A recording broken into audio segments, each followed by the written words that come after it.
Wahala don't really wear cover shoe tie agbada at this moment as Daddy Freeze finally gingered his wife, yes, Benedict Testboard, to say her own side of the story because as this story they go, many online in-laws still dey drag Daddy Freeze like a pass my neighbor generator. My people, I'm going to allow you to watch the rest of the video to hear what Daddy Freeze has to say and also how his wife went on to explain herself because they are really tagging her that she did knock another man while she was still presently married. That is Daddy Freeze. Okay guys, at this moment, enjoy the rest of the video. Don't forget to leave your own opinion down in the comment section.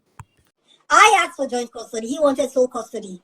He said I was an unfit mother because I filed for a divorce from him. Okay? Sorry, babe, 1 second.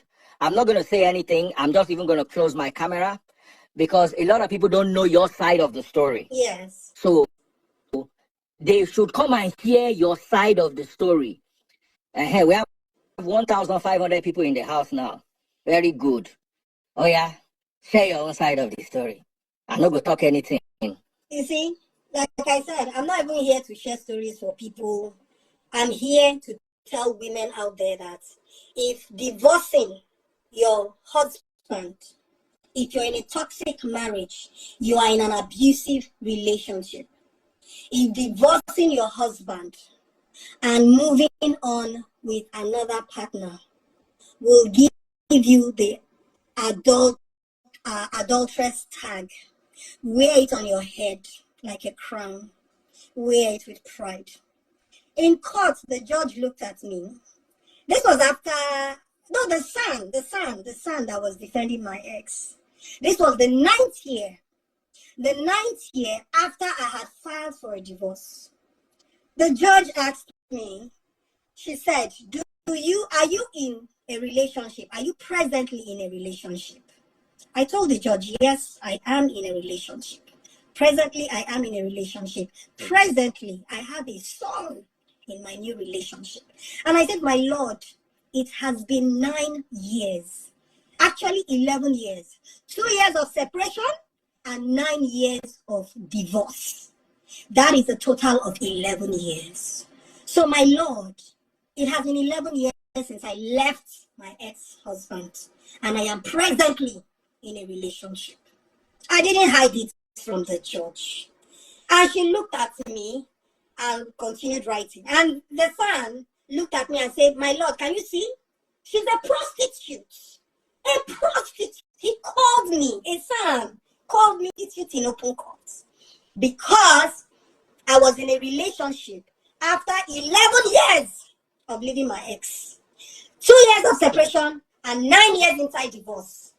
He called me and he said, you are a self-acclaimed adulteress. And I looked at the son. I said, I am not a self-acclaimed adulteress. I moved on. This is the 11th year. Are you expecting me to stay celibate? What was the ground? One of the major grounds on which I filed was because of sexual deprivation. I was in a marriage with somebody that had a different sexual orientation from myself. I was being punished. And throughout the 10 years of that marriage, I was faithful. Faithful! I have an email written in his own handwriting, and I will bring it to any court, where he apologized for all the wrong he did to me in that marriage. And he applauded me for my dedication, for my faithfulness, for my entrepreneurship spirit, and for putting the family together despite everything he did to me for 10 years. And he begged me not to leave him. I have that email. That is why I'm saying you can try all you can to hide the truth. The truth is documented in papers. It is documented in mails. It is documented in text messages. At any point in time, MTN can be subpoenaed. So if you're trying to distort the truth, the real truth, why I divorced you, as long as I'm alive, each time you come with this your narrative, I will counter it. Each time you come with this your narrative, I will remind the public that I, Benedicta Ilechi, I filed for a divorce from you. It's not the other way around. I wasn't called cutting on. I filed because of your monstrosity to me. I filed. You begged. Document of you begging is still with me. And I said no. So everything you're doing is as a result of your anger, your bitterness, that you couldn't continue keeping me in that cage. For 10 years, I was an executive nanny to my children. I wasn't your wife. I was an executive nanny. My role was to give birth to children, nurture the children, take them to Disneyland every year, and show up for your cocktail dinners, well dressed up, dripping in gold, looking good. That was my job. And you will showcase me, oh, this is my wife. Have you met my wife? That was my job to you for 10 years. That was my duty to you for 10 years. And when I got tired and I woke up at 32, I said, no, I want to know what it feels like to be married. I want to know what it feels like to be loved. I told you I was leaving you. And I told you that I wasn't just leaving you, that I'm going to leave you so that I can be in a better relationship. That I desire to know what it feels like to actually be married. I told you that. I desire to be married, to know what it feels like to be married. Because I was never married for one day. On paper, we were married, but we were never married. You know we were never married. We were never married. We never shared the bedroom for one day. The only time you will invite me to your bedroom is when you want us to have a child. So what is this crying? I've been quiet 12 years, crying. This evening I saw 8-minute excerpt of my nearly 2 hours interview with Linda Ikeji. There was an interview I did with Linda Ikeji 7 years ago. And I think I saw 8 minutes of that video on Tunde Ednor this evening, right? So some of you can go there to go and watch. So please, do not try to distort history. You think over time, the story will change, the narrative will change. Oh, I divorced her because she was an adulteress. I am here, I am alive. Punch, come and carry this story, oh. Punch, come and carry this side of the story, oh. My children are now newspaper. Come and carry this side of the story. Punch, come and carry this side of the story. Bias newspaper. Continue your story. My children are now adults, right? They know the story. At least the older ones witnessed the battery. The older ones, I remembered my oldest daughter asking me, after she came back from her friend's house, I think she was 10. She came back, she said, Mommy, I went to visit my friend. And I noticed that her daddy and her mommy, they sleep in the same room. They sleep on the bed. Mommy, how come you don't sleep in daddy's room? She's now a woman. She asked me this question nearly 12 years ago, 13 years ago, 14 years ago. I told her, I said, go and ask your father why we don't share the same room. Go and ask your dad why he doesn't allow me to sleep in his room. My kids are here, they are grown. All my children took turns in sleeping on my bed. From the day they were born till I filed for divorce, they used to take turns. On Monday, Daniela will sleep in my room. Tuesday, my son will sleep in my room. Wednesday, Amara baby will sleep in my room. Thursday, Abiba will sleep in my room. That is how I raised them. My kids are all grown. That is how I raised them. I'm a married woman. I was a married woman, but I lived alone. And I keep preaching to women. If you are single in your marriage, divorce. There is no need doing Lagos marriage, Abuja marriage. I was giving that offer. Why don't you go and get a boyfriend? Yes, I said I will not get a boyfriend. I am going to file for a divorce. I don't believe in married women cheating. I don't believe in married women cheating. That is not my cup of tea. If you have any evidence, any human being you know, the 10 years we were married, bring it forward. I disrespect married women that cheat. I call them weaklings. Rather than cheat, file for a divorce and come out from that marriage. And while you are in that divorce, should you see any man that you feel you want to be romantically involved with, please do. And be firm about it. There is no need doing hanky panky. When I was in the university, a lot of people, they used to call me handbag. Like, I move around alone. I don't really socialize. If you go to my social media, you know I'm not a very social person. You hardly see me jumping from one O1 there to another O1 there, or one pink ashwebi to a green gele to a blue gele. I don't do that. I don't have that time. I am family oriented. I have time only for three things: my husband, my kids, and my work. My husband, my kids, my work. My husband, my kids, my work. I don't have time for any other thing. So there is no time to cheat. Cheat for what? It's a waste of time. It's degrading. It is demeaning. If I am dating you, I want to hold your hands and eat popcorn on the streets with you. If I am dating you, I want to eat ice cream and do public display of affection, right? PDA.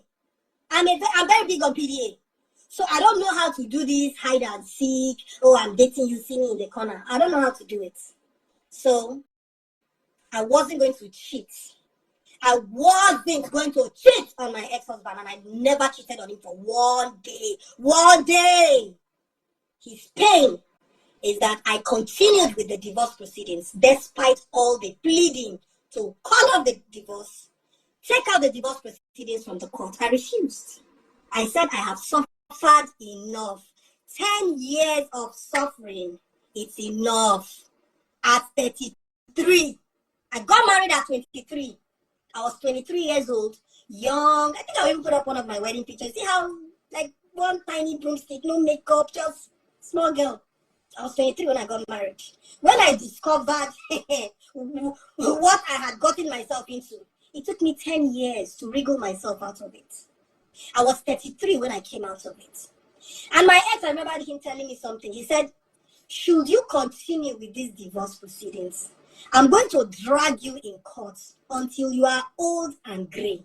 Old and gray. He told me that he would drag me in this court case until I am old and gray. So when my divorce case continued or spanned the period of 10 years, I wasn't surprised. But guess what? I beat him to his game. He felt naive Benedict. I think even when I know that the referee used to call me Benedicta to go. It's like a nickname. If you're Yoruba, you know what it is. Benedicta to go. My ex used to say, "You're so naive. You're so naive. How are you so naive?" I can be so naive. That is just me. That's how I am. So I think he played on that for a very long time. So he believed that if he dragged me long enough in the divorce case, I would never have the opportunity of remarrying. I will never have the opportunity of being in a relationship. But guess what? I beat him to his game. I beat him to his game while he was thinking that I was going to wait for the 10 years. For the 10 years of the divorce proceeding to pan out before I started a relationship. He failed. He failed because once again, I am not a people's person. I don't do things for people. I don't do things to please people. When I do anything, the first thing I ask myself is, this thing you are doing, how is it beneficial to me? How is it beneficial to the people around me? And my family, like, are they going to be okay with it? I don't think about the public. Like now, adulteress, you knock on, maybe you don't knock on. You go pay tithes for the pee. Those things don't bother me, really. It doesn't bother me. Why? Because I'm in a happy place, right? I will do this over and over again. Okay, guys, let's see how people are reacting to this. All right, over here, this person said, "You are such a hardworking woman with a focus, and God's blessing on your life is obviously hitting hard on those that hate you. Starting all over again isn't a small feat, but you have built a mansion from the rocks thrown at you.